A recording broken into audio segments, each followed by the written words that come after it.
¿Empezamos? Sí. Hola, buenos días. Hoy nos acompaña Muayad Alayan, director palestino, que presenta en esta 63 edición los informes sobre Sarah y Saleem. Narra la historia de un romance entre una israelí y un palestino cuya relación se complica por cuestiones políticas. Bienvenido, muchas gracias por estar aquí.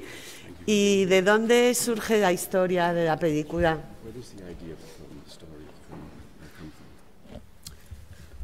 Thank you so much. Thank you all. Good morning.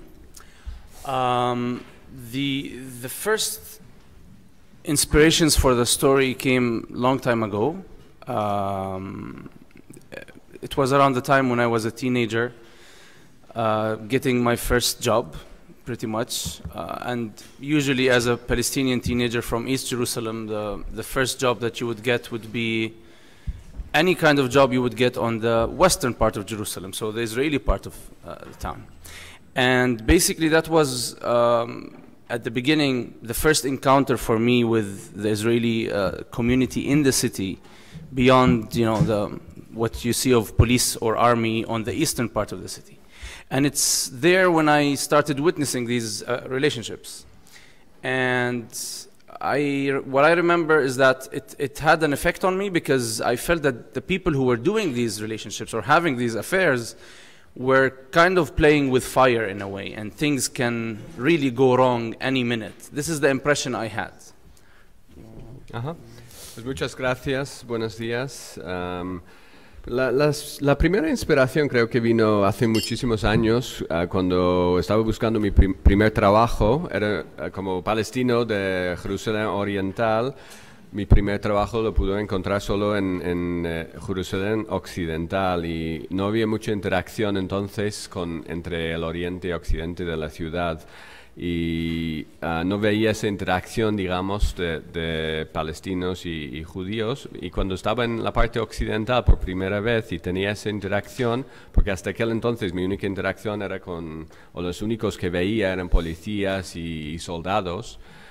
Entonces, cuando tuve esa primera experiencia y vi a gente que tenía aventuras, gente de la parte oriental con la otra parte de Jerusalén, y tenían aventuras, pues pensé que se estaban arriesgando su vida teniendo esas aventuras.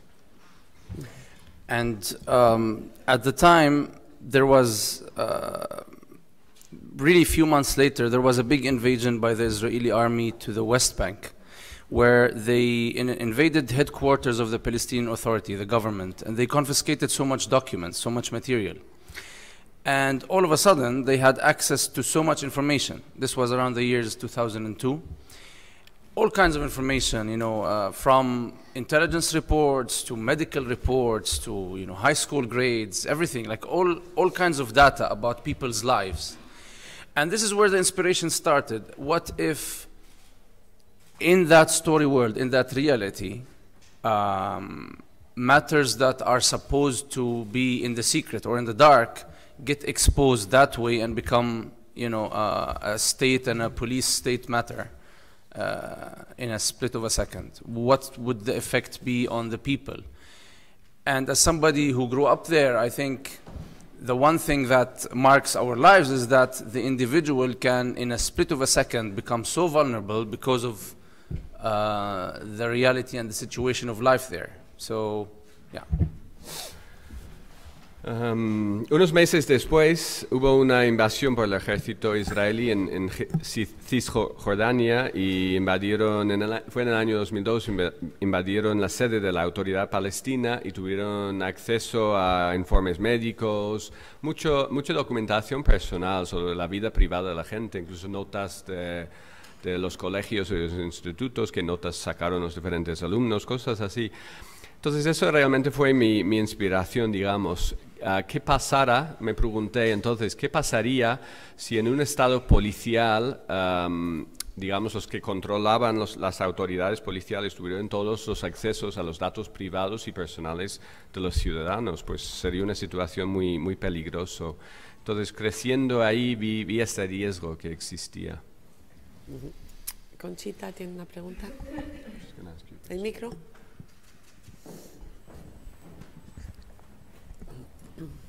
Dicen que está basado en hechos reales.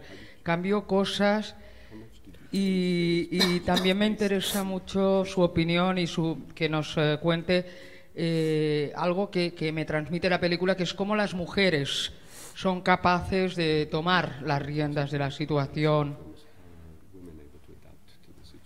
priorizando, ¿no?, lo importante.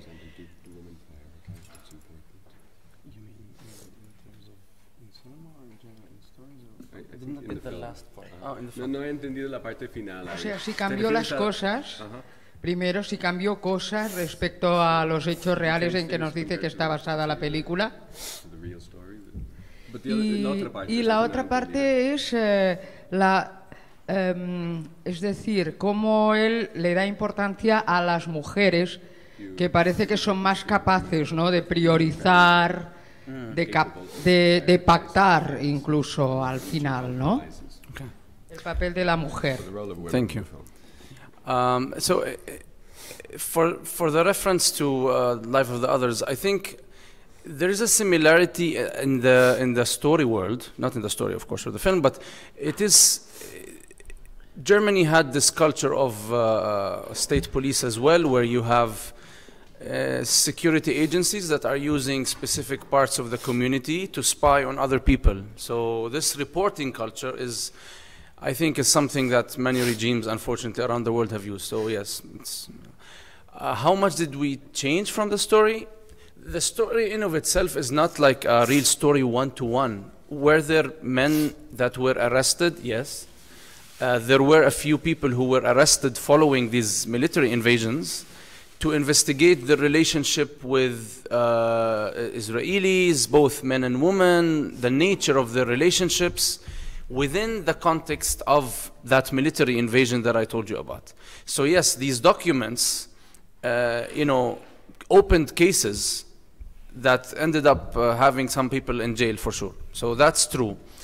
And were there cases taken to court? Yes. I have a school teacher who was a geography teacher. He used to draw maps of Jerusalem, and he was accused of, it was too suspicious that they found these maps that he drew of the whole city, and he's a geology. He was my teacher in high school. So a lot of people did really get into trouble for that, and some for the relationship with, being seen with Israeli women in Ramallah, for example, in the Palestinian side, and being stopped by the police and returned to Jerusalem. Like all these incidents that were recorded got people in trouble years later. So that's also true.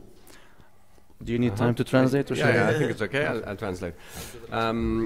Hablando de la película La vida de los otros, pues puede que haya una similitud en la historia en sí, pero aunque, bueno, hay bastante diferencia también. La similitud quizás es que en Alemania fue un estado policial también y usaban sus propios ciudadanos para espiar a otros ciudadanos. Hablando de la película, está basado en hechos reales, pero no es un completo reflejo de la historia real. Es cierto que detuvieron a mucha gente para investigarles basado en las relaciones que tuvieron dentro de ese contexto de la invasión de Cisjordania. Detuvieron a parejas, por ejemplo, un hombre palestino que tuvo una relación con una mujer israelí y fueron vistos juntos en Ramallah. Entonces le detuvieron al hombre y le trasladaron otra vez a su casa, y eso estaba en un informe policial, y luego el ejército israelí pues encontró ese informe policial y se metió el hombre en problemas, pero muchos años más tarde, por un documento policial que existía, que era de años atrás. Y luego un profesor de geografía suyo que hacía mapas de Jerusalén pues fue detenido también porque era un poco sospechoso, porque tenía esos mapas de toda la ciudad de Jerusalén en vez de solo su parte y cosas así. Entonces la verdad es que se metieron mucha gente en problemas y se metieron en la cárcel también durante un tiempo.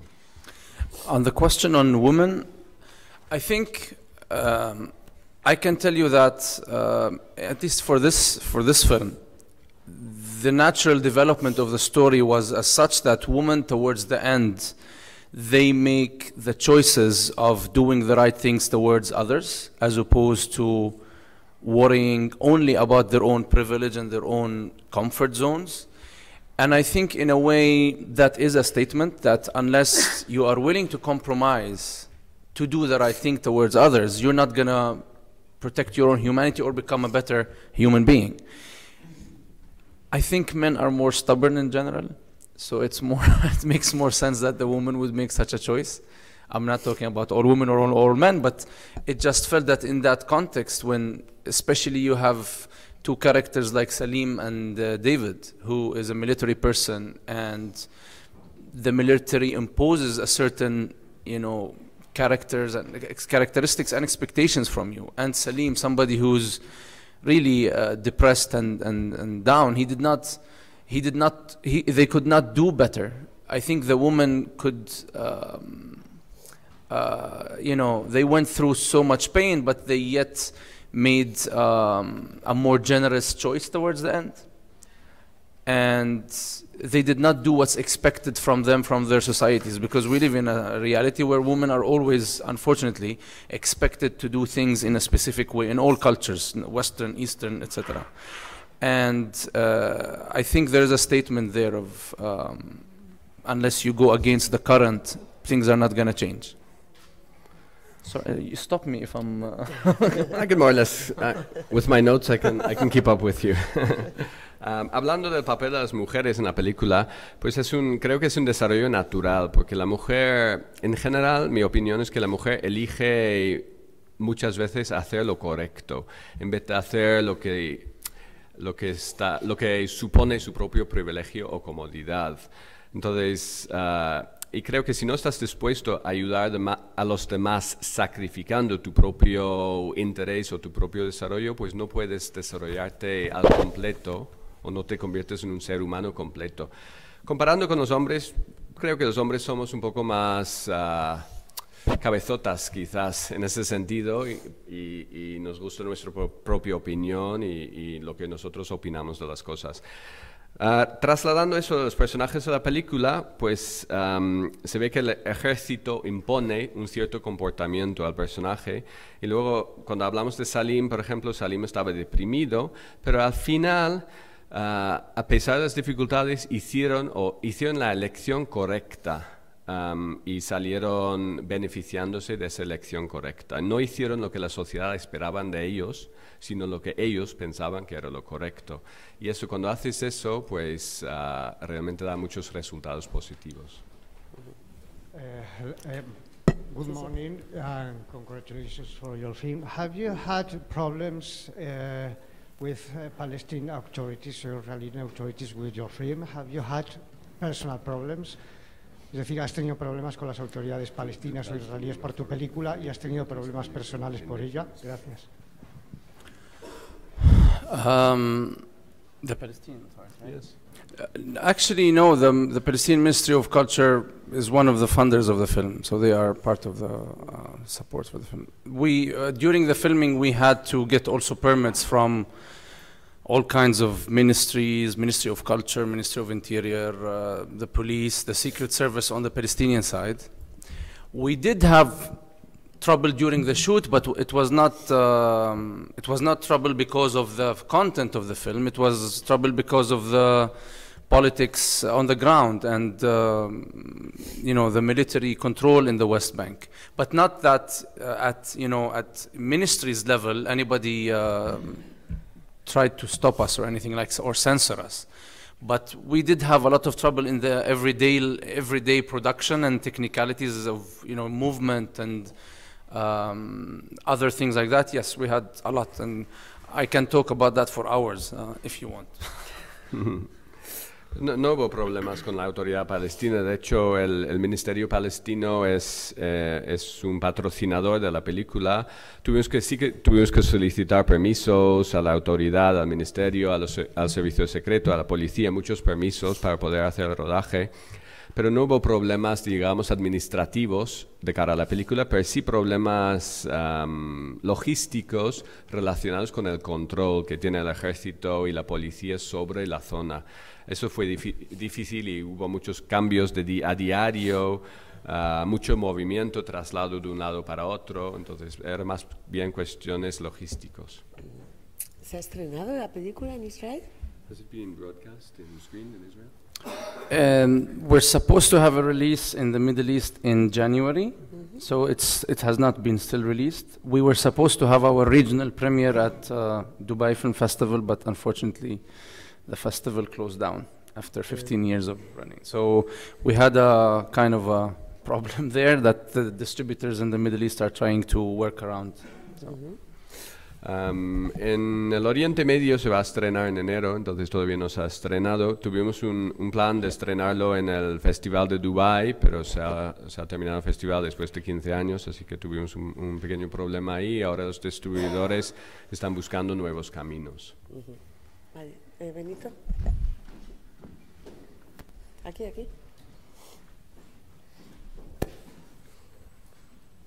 Hola. No. Me gustaría saber sobre el cine palestino, si siguen predominando el tipo de cine realista con crítica social como el suyo, o hay otro tipo de cine, y si, digamos, el, como llaman, conflicto, ¿cuánto pesa en hacer cine o arte?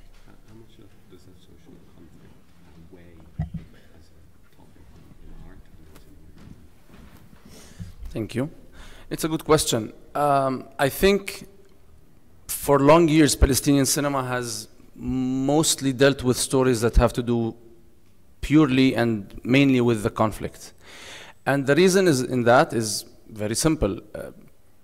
Palestinians in general have always felt that our narrative is not getting across in the media, particularly in Western media. So this is no news. And really had major successes that in some way the focus of my generation has become, yes, in one hand we have the responsibility to keep the cinema thriving, but we started also talking about other things and focusing on other matters. At the end of the day, I think there's a general feeling that we want to contribute to world cinema beyond just stories on Palestine, but stories from Palestine, and there's a big difference, you know? And so that's why you started in the last few years seeing films that are really criticizing social matters, films that talk about love or about the condition of elder people or children films. And so that's very recent, but it is happening in cinema and in other art forms after a long period of time. So there is some kind of change, I think, in recent years. Es una buena pregunta, gracias. Durante muchos años, digamos en los primeros años del conflicto, pues fue así quizás. Y es muy sencillo explicar el porqué. Y el porqué es que los palestinos creíamos que nuestra narrativa o nuestro lado de la historia no se estaba llegando a transmitir al mundo, que el mundo no lo conocía. Entonces, cuando tú caminabas por no sé, esas zonas, la gente te decía, la gente normal de la calle te decía, te cogían la cámara y decían, cuéntales la historia, nuestra historia, diles, cuenta al mundo lo que está pasando aquí. Entonces, la primera generación de realizadores pues sentían que tenían esa obligación de contar la historia al mundo. Pero el enfoque de mi generación ahora ha cambiado un poquito. Sí que nos sentimos con la obligación de continuar ese trabajo de contar al mundo la historia real de lo que está pasando, pero al otro lado queremos también aportar a lo que es el cine en general, no solo desde la perspectiva de la problemática social. Entonces queremos contar historias desde Palestina, no solo historias sobre Palestina. Entonces, recientemente han ido surgiendo otro tipo de película, también en otras formas de arte, películas relacionadas con niños, con gente mayor en Palestina y ese tipo de cosas. ¿Alguna pregunta más?